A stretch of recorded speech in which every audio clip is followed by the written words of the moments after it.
This is exactly the spark the San Diego Padres needed. A great series win filled with great power from multiple players. Is our offense finally back, or is this going to be a one-off type of game? We'll talk about all of that in just a second. Before anything, hi. Welcome back to another episode of Padres Digest with your host, Andrew. Happy to be back. Happy to see the Padres back in the win column. We have a lot to talk about today, so thank you guys for being here. Quick two things. Stick around to the end of the video because we do have some post-game fan reactions where I get you guys, the fans, involved. And post on Twitter, post on the subreddit. Maybe you'll be featured. And of course, please subscribe to Padres Digest. Our numbers are slowly growing, and it is happy, just like my hopes in the Padres this season. Let's get into these post-game talking points real quickly. Is Shildt hot or legit? I feel like I've asked this before, but it keeps coming back up because he keeps having struggles, but he keeps playing this good. But I don't think he's ever played this good, so we'll ask if he's actually legit. Is catcher a bigger hole than left field? I'm not saying it is, but let's talk about it. And is the offense back finally for sure? Because Lord knows we need it. Lord knows we need it. I don't want to say I didn't expect this win today, but the trajectory of the Padres recently kind of made me believe that this was not a game we could grasp, especially with their pitching as well as they did. And that'll kind of tie into my point later in the video. But let's start with this first point, of course. The Padres will not face the Braves again in the regular season. They go 6-1 against Atlanta for the season series. So we have Atlanta's number, and it goes back even last year when we swept them in the playoffs. I think we were 8-3 over the past 2 years against the Braves. So the Braves aren't a great team like they used to be, but they're still a very solid team. So when you can win games against them, obviously you're happy, and just in general, you're happy. You're happy, of course. But again, let's talk about our points real quick. I can speak quick. Gavin Shildt. Well, let's talk about this first. Actually, I forgot about this. So the Padres placed Michael King on the 15-day IL with right shoulder inflammation, and they recalled David Morgan. A few weeks ago, the Padres had the best record in baseball. Now everything is falling apart. This, of course, was before the game. But I just want to say this. I told all of you. I knew the Padres were full of crap. I knew they were lying. I don't know if lying is the best way to say it, but I called this. Obviously, there was something more serious than just sleeping on his shoulder. I don't know why they can't just say that. I think I had this on a comment. If not, it might have been misdiagnosed, but still. Sleeping on the shoulder is the best excuse you could have come up with. Just tell us his shoulder hurts. We understand. He's a great pitcher. Injuries happen. But come on. Christian's going to have another video deep diving into this more, so I won't cover too much of it. But just know, I was right. But, okay. Is Shildt hot or legit? Gavin Shildt home runs in 2023. He had 10. He had 10 in 2024, and he now has 10 already in 2025, and he's done it in just 48 games. So let's look at the box score real quick. So great games from a lot of people. Not great games from some people. Looking at you. Well, I guess Xander Bogaerts had one hit, but first, Kusano. We'll get into that in a sec, but Kusano and Maldonado. You'll see my point now in a second, but we'll get back into it. But they'll had some stinkers. Tatis had a good hit, but nothing crazy from him. At least he didn't strike out. But Gavin Shildt, 2 hits, 2 RBIs, 1 home run. He was our offense for the past week or so, but players are starting to pick it up. So I don't know if I can just straight up say that he is our offense. But Machado is picking it up recently, and I just love seeing Jay Cronenworth slowly work his way back up, because Jay Cronenworth's always our underdog of our team. You know what I mean? You love rooting for him because you always want to see him do well. But back to Gavin Shildt, though. Is Gavin Shildt hot or legit? I want to show you this. It's going to piss some people off, and that's hilarious to me, especially the bandwagon Mets fans. But I know others have posted this, but it bears repeating. This year, Gavin Shildt is a better player than Juan Soto. That's what the stats say. I'm not saying anything. I'm just showing you the stats. If you think Juan Soto's better, all the power to you, whatever you say. But I'm taking Gavin Shildt. I'm taking Gavin Shildt. A lot less drama than Juan Soto, that's for sure. I mean, Juan Soto Not saying he had a lot of drama when he was playing with us, but let's just say I'm happy we have Gavin Sheets. That's all I'll say about this. I just wanted to spark some drama, but that's so weird to me. At least Juan Soto's slightly faster. Let's put it that way, right? But I wonder if they will replace Sheets with Lockridge now for defense. I wasn't big on Sheets playing defense because you've seen him play first base defense and you saw him run face first into a wall at left field. But if it helps our lineup hit and saves up the DH spot, I am okay with that. The only problem is, who are we going to have bat DH? Because everyone else kind of sucks. You know what I mean? Like, obviously we tried having Campy there and he struck out 4 times. So, like, who are you going to put at DH? Diaz? Maldonado? Like, Tyler Wade you're not going to put there. I'm looking at the lineup right now. Who could you possibly put at DH? I don't even know. This is outdated, too. It says a bunch of old players who aren't on the team anymore. But, like, if you're going to have someone play left field who's bad at defense, at least have someone who's good at hitting play DH. You know what I mean? Like, I feel like that shouldn't be a hot take. But I guess this will go into my next point then. Is catcher a bigger hole in left field? Oh, sorry, is catcher a bigger hole than left field? Because, like I said, 0 for 4 with 4 strikeouts.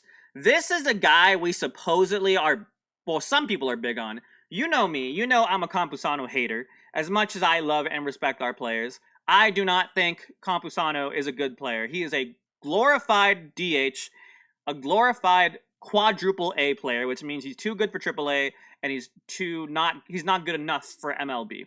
I think genuinely, here's the few problems with Campusano right now.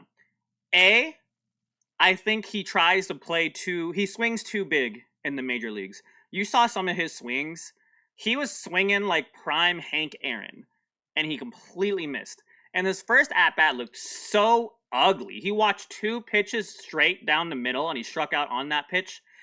Like, it's like, I don't think I think he's too much in his head, and I think he's trying to become too much of a hero. You know what I mean? And yeah, you could say he needs at-bats.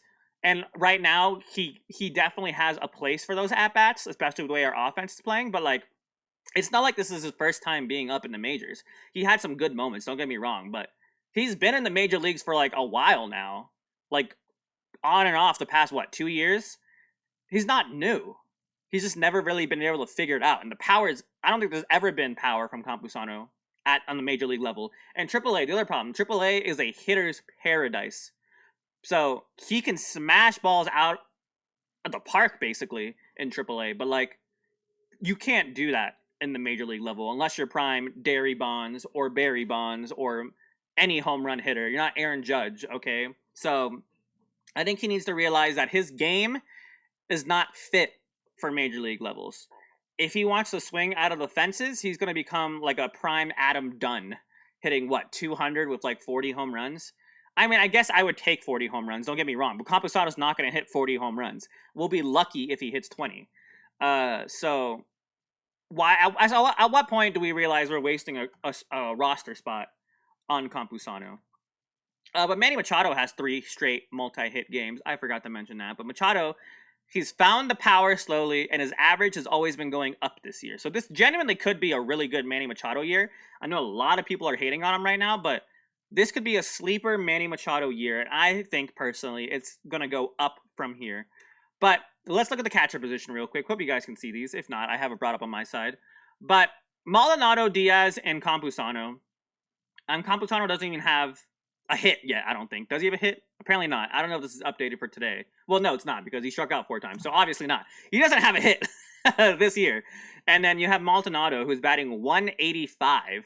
And then you have Diaz, who's 234, which isn't, like, awful. But obviously he's at 107 at-bats compared to Maldonado's 65 at-bats.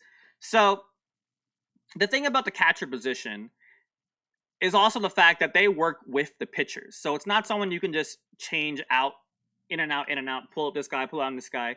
Like, they have to vibe with the pitchers. And right now, I don't think Maldonado is vibing with anybody. And obviously, Diaz can't start every day. And I don't trust Campusano's defense. I remember a couple of videos ago, I talked about Tomas Nido and how he was a free agent right now. I don't think that's going to happen. But if Shildt does become good at left field and become a regular left fielder, who could we replace at catcher? Because I don't. Well, first of all, Salas is injured. But even if Salas wasn't injured, I don't think he's ready. I saw a player. I forget his name exactly. I had it on the group chat, but he was playing in Double A right now, and he was playing really good. I want to say it was like Venezuela or something like that. Let me pause like 2 seconds. Let me see if I can find it because I'm curious. Okay, I found it. Brandon Valenzuela. Yeah, he is in 34 games. This is from a couple days ago, but in 34 games in Double A this year, he is batting .289 with 5 home runs, .830 OPS, and 140 weighted runs created. So he's good in Double A. Obviously, it's Double A, so you can't put too much stock in Double A. But is he an internal option? And externally, it's not like catchers grow on trees, so it's not super easy to find catchers out there. And I mean, Angels, I don't think they're selling right now. They're playing really good, and I don't think they would even trade O'Hoppe. So how badly do we need a new catcher? I think I'm okay with Diaz. I just wish we had a solid number 2, and I don't think either Maldonado or Campusano are number 2 catchers. Luis should be an emergency catcher at best, because I don't trust his defense. I don't even trust his bat. I don't trust him in general. I'm sorry if you're a Campusano fan. I would trade him. I think he has an all-time low stock, but I would find a way to trade him because I don't trust Campusano. That's how I feel. But I will show you this though. The Padres are 4-0 when Luis Campusano is in the starting lineup. So maybe he's our good luck charm. I don't know. What I do know is I'll move on to our final point. Is the offense back finally? I don't think so. I mean, 5 runs obviously is great. We had some home run hitting. We'll see how it goes tomorrow. But 11 strikeouts from Schwellenbach. Strikeouts aren't great, right? And I mean, there's a point where like strikeouts were kind of like we're happy they're playing aggressively, and there's a point where strikeouts are like why are we playing so passively? I think today was a mix of passive and aggressive. It's a passive-aggressive day. I mean, Campusano was a mix of too aggressive and also too passive. Maldonado is just Maldonado. I mean, it's not great. Machado with 2 strikeouts, but he also had the home run. So this will also go with my final point. I want to show you guys my final image. But team average with runners in scoring position, I just found this, so I'm pretty sure it's recent. But look at us. Nice number 16 with a 251. Number 1, the Dodgers with 308. Disgusting. But until this number goes to at least top 10, I don't think you can really say this offense is back to the position we were at the beginning of the year. Because at the beginning of the year, we were hitting everybody in. Like I was saying, the whole next man up mentality. Right now, we are luckily hitting home runs by some people. And obviously, Gavin Sheets can't be our entire offense. Today, he wasn't. But for the future, our offense cannot just be Gavin Sheets. So I don't want to say we're back quite yet, but I do want to say I am hopeful things will turn around, especially now that we're going to play at home. I'm not saying Petco Park. Obviously, Petco Park's not a hitter's paradise, but your fans, when they cheer for you, it does something to your brain, and it makes you want to play better. Not that I would know from experience, but from my observations, we'll say that. But yeah, those were our talking points. We'll go over them one more time, but is Sheets hot or legit?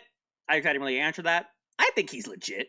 I think even if he doesn't play to this level, I think he's still one of the best hitters on our lineup, and will stay that way the entire year. So I think, yes, I think he's legit. Not amazing, but he's legit. Catcher a bigger hold in left field. If we can find someone to DH and Sheets can play a serviceable left field, yes, I think so. But for right now, I still think left field is a bigger hole. And is the offense back finally? Probably not. But we're taking the right steps. We're taking the right steps. So normally I would have the game preview, but I was thinking that I would try to make it into a, let me talk to you guys. I was trying to make it into like a different video, because I don't want to make these videos like 10 minutes long at the end of every series. So if I do another game or a series preview, it'll be a different video. So if you're wondering where that is where it is. But let's talk about our post-game fan reactions. I have some really funny ones for you today. This first one was me being petty, but the original tweet was Campy 0 for 2 with 2 strikeouts, really making the most of his 800th opportunity, and then he struck out again, so I crossed out the 2 and I wrote a 3, and then he struck out again. So I crossed out the 3 and I put a 4. So he's 0 for 4 with 4 strikeouts. Oh, Campusano. I wish you would prove me wrong, Campusano. I want you to prove me wrong. This one was weird as hell from Instagram. I would sacrifice looking like Pee Wee Herman for a month to look like Jake Cronenworth for one day. How do you even think of something like that? What are we? How do you look at Jake Cronenworth and be like, yeah, I want to be him? I mean, I guess I can see it, but that was the craziest comment I read in a while. Hopeful news. Yeah, this is a point I kind of brought up earlier, but hopeful news. No, Padres Twitter. The team does not always lie about injuries. They occasionally misdiagnose the initial severity, which plenty of other teams do. The Dodgers did with Snell, Edman, and multiple others recently. I mean, I think it's a mix of yes and no. I think they might have known that, but they didn't want to make anyone panic because they thought he could power through it, but he didn't. So I feel like they didn't give us the whole story, but in the end, it doesn't really matter. It's the same result. We're going to be miserable. In the end, it doesn't matter that much. But slumping team taking 2 for 3 from the Braves on the road is commendable. Nice. Agree. As awful as the skid has been, Gavin Sheets has been such a wonderful positive. Yeah, I think genuinely Gavin Sheets is what makes Padres baseball viewable, at least this week. And not the entirety, but you know what I mean, right? He made Padres baseball fun this week.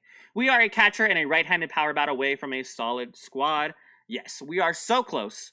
We're not there yet. We got to trust Preller to make some moves, which hopefully means trading Campusano. It's not going to happen, but I could wish.